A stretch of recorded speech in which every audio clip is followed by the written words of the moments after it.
আসেন আপনাদের সাথে ঈদের দ্বিতীয় দিন কি কি করলাম সেগুলো নিয়ে একটু কথা বলি। তো ঈদের সেকেন্ড দিন একদম বাসন্তী কালার পরে হলুদ সেজে, মানে হলুদ টিয়া পাখি, সবুজ না আর কি, আমি ঘোরাঘুরি করতেছিলাম। তো আমি নর্মালি যেখানে থাকি, মানে বাড়িতে, এখানের সিস্টেম হচ্ছে ঈদের সময়গুলোতে সবার বাড়িতে যাইতে হবে। যারা নর্মালি মুসলিম বাঙালি আছে সবার বাড়িতে যাওয়ার সিস্টেম। আপনি না গেলেও আপনারা কেউ গলা কাইটটা নিয়ে ফেলবে না। কিন্তু যদি আপনি মনে করেন যান, তাহলে সখ্যতা মনে করেন বাড়ল, পরিচয় বাড়ল, এইগুলা মিলায় ঝিলায় মানে যাইতে হয়। তো প্রথমে আমরা যার বাসায় গেছিলাম, এই যে তার বাসায় ধুমায় সবাই খাইছে। এটা মোটামুটি ধরেন 12টার দিকে, সবাই ক্ষুধার্ত। আর আমার স্বামী ঠাসা মাইসা খাইয়া চুপচাপ বসে আছে।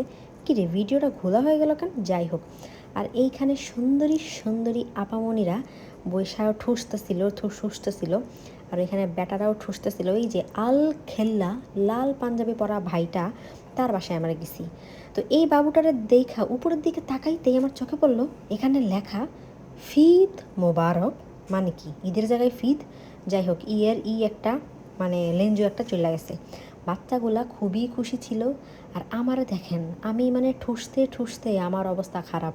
ভাই, এত মজার মজার খাবার যদি সব বাসায় থাকে, না খেয়ে কি পারা যায়?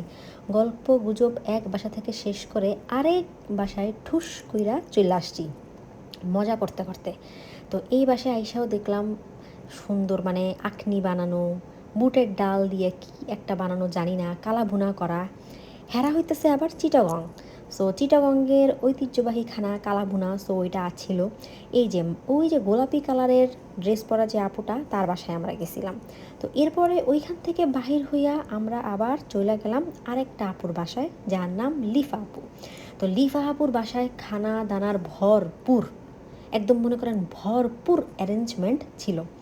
একেবারে কি নাই, আপনারাও দেখেন। এত কথা ভাই আমি মুখে বলতে পারবো না, আপনারাই দেখা নেন। তো পুরুষ সব এখানে গল্প গুজবে আবার ব্যস্ত হইয়া পড়ল। আর ওইদিকে কিছু কাপল ছবি তোলায় ব্যস্ত হইয়া পড়ল।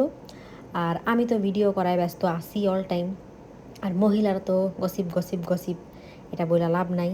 তো এই দেখেন, যেখানে যাবে সেখানেই মহিলাদের গসিপ।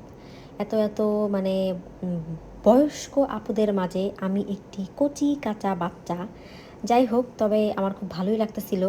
মানে অনেক নতুন নতুন ফেস, পরিচিত ফেসের থেকে অপরিচিত ফেস দুই একটা বেশি ছিল।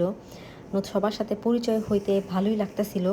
আর এই যে আমার আপামনি, সে আবার সুন্দর করে সেজে গুজে, তার এইবার মনের মধ্যেই মানে কি বলবো, পুরা প্রতিজ্ঞা ছিল সে এবার শাড়ি শাড়ি শাড়ি শাড়ি পরবে পুরা গোটা ঈদে। পরেও ফেলছে। যাই হোক, ঈদের দিন পড়ছে, ঈদের পরের দিনও পড়লো। আর এইখানে আবার দেখলাম ওমা, নাচানাচিও তো হইতেছে ভাইরে, কোনো কিছুর কমতি নাই বিদেশের বাড়িতে। আর এই আপামনি মগ ভৈরা কফি নিয়ে খায়া পুরা জোশ জোশ আনতেছে।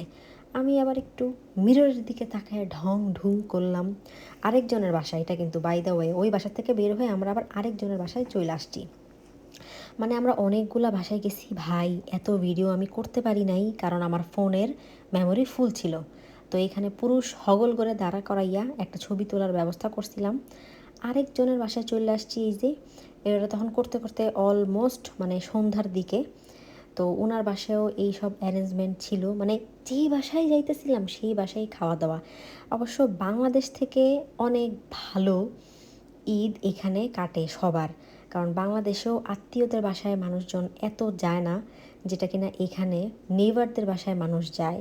কারণ এখানে আসলে নিজেদের আত্মীয় স্বজন কেউ নাই, নেইবাররাই হচ্ছে আমাদের আত্মীয় স্বজন। মানে ভালোই লাগে। তো এই দেখেন, অলরেডি রাত হয়ে গেছে, আমরা এটা আবার আরেকটা বাসায় আসছি। এখানেও প্রচুর খাওয়া দাওয়া, প্রচুর খাওয়া দাওয়া, মানে খাইতে খাইতে খাইতে দমটা বাইর হয়ে গেছিলো। যাই হোক, একটু একটু করে সবাই খাইতে হয়। এই যে আরেকটা বাসায় এসে দেখলাম ঈদের আই গেছে গা, মানে প্রত্যেক বাসার কোনো জায়গার ই নাই, কোনো জায়গার আই নাই। যাই হোক, তাও ইয়া করছে, মানে ডেকোরেট তো করার চেষ্টা করছে। তো এই যে এখানেও আইসা দেখলাম ভরপুর খানা দানা, সবাই খাইতেছে, যা যেটার মন চাইতেছে সেটা।